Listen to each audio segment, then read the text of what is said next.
What's going on, guys? Welcome into episode number 31 of the Ask Tony Show. Fun fact about the number 31, I'll be 31 next year.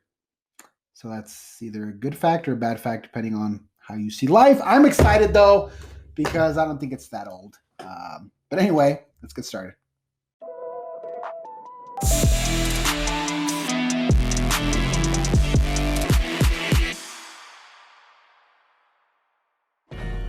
I see a lot of people waiving contingencies in their offers. Is that a good idea?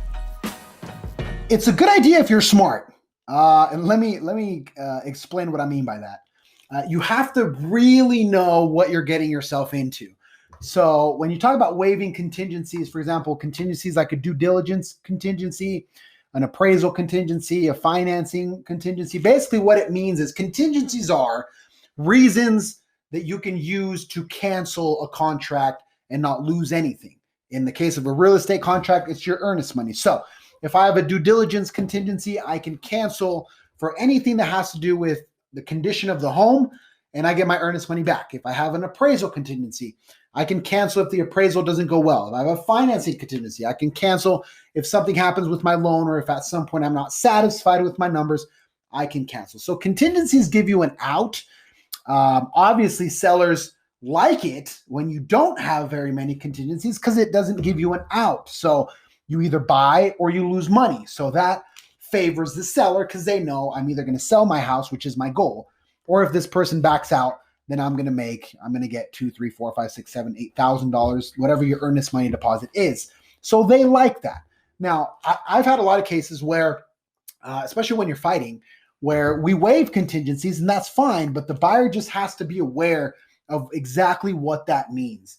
If there's any confusion as to what it means, then you're setting yourself up for a problem. And so it kind of depends how much you want the home, how secure your financing is, how comfortable you feel with the condition of the property just upon first showing. There's a number of different things. But basically, if you eliminate contingencies, you eliminate outs. So you have to perform, otherwise you're going to lose something. So I don't think it's a bad idea. I don't think it's a good idea. I think it depends on the situation. I've done it. And there have been cases where I would have never dreamed of doing it because of the client and kind of the way that they wanted to do things. So I think it depends, which is a stupid answer. But in this case, I think it's the right answer. I want to be more fit, but I work so many hours. What can I do? We actually just had a virtual event about this. Shout out to Luis. We had a NAHREP virtual event about health and wealth. And one of the things that he talked about is you have to prepare. You have to be prepared, which means that you have to prioritize your time. And this is really hard. And I felt it too, where you feel like there's just not enough hours in the day, right? One of the things that I've tried to do is try to not sleep less, but sleep different. And I'll explain a little bit what I mean by that. But it's kind of an ongoing goal that I have. And it's not to sleep less, but maybe to try to go to bed earlier so that I can wake up earlier and try to prep my food and do things like that. Also establish a schedule to be at the gym. Usually I go to the gym at nighttime after all my work is done. So I'm usually at the gym, from 9 p.m. to 10 p.m. or something like that, 8:30. So I'm usually at the gym at night, and that works for me. So you have to find what works for you, and you have to make it consistent, but you have to prep. Because one of the issues when you're so busy is food. So if you don't prep your food, you're going to find yourself doing fast food because it has to be fast, and fast food isn't going to help you reach those goals. So you got to prepare. You got to cook your food before, and if you're ready, it'll be much easier. But if you're not, it doesn't matter how hard you try, you're going to lose. Can I work with any lender that I want? You can work with any lender that you want. Never let an agent tell you that you have to use their lender.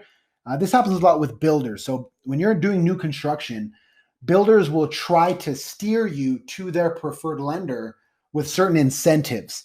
And some agents will even go so far as to tell you that you have to use their lender, and that's just not the case. No agent can force you to use their lender. At the same time, that being said, part of the value prop of a good agent is having connections with good lenders. So what sometimes happens is, and this has happened to me before, they'll say, okay, can you be my agent, but then like my father-in-law be my lender? And the answer is yes, of course. But then the other side of the coin is, can your father-in-law's lender really give you the best terms? And that's kind of what it comes down to. Some people are willing to sacrifice a little bit on terms to work with a family member or a friend or something like that. And if that's the case, that's fine. But it behooves you, big word, Google that. It behooveth you to check it out and look at different options, see which lender can offer you what. That's one of the things that we always try to do. But the answer to your question is yes, you can use any lender you want. My friend found a ton of issues with his house after he bought it. What can he do? That sucks. I've heard those horror stories in the past, and I don't know the specific situation, so I can't give you a straight answer. So just kind of in general, because I don't know what happened to your friend or whatever, that sucks. I feel for him. But just talking generally, when you purchase a property, number one, you should do an inspection. You should always do an inspection, unless it's like a special circumstance. You should do an inspection. You should hire a professional inspector. It's just a good idea to know really what issues the property might have. So I don't know if he did or if he did not. I don't know. So you have to do that. Also, the appraisal, right? The appraisal can also require repairs. Maybe, again, I don't know the specifics, but you got to really look at your appraisal, see if they required any repairs, which I'm assuming if he closed, they probably didn't. And also a home warranty. You have to see if there's a home warranty attached to your contract. And that's a conversation that the agent should have had with him.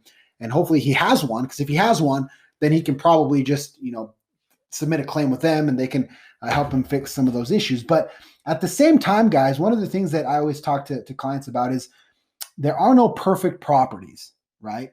And just kind of the nature of being a homeowner, you're going to have some issues. I've had some issues in my home, and it's pretty new. So you just never know what you're going to confront yourself with. That's why, again, inspections and home warranties are such a big deal, because it kind of preps you. The inspection preps you by letting you know what could be wrong.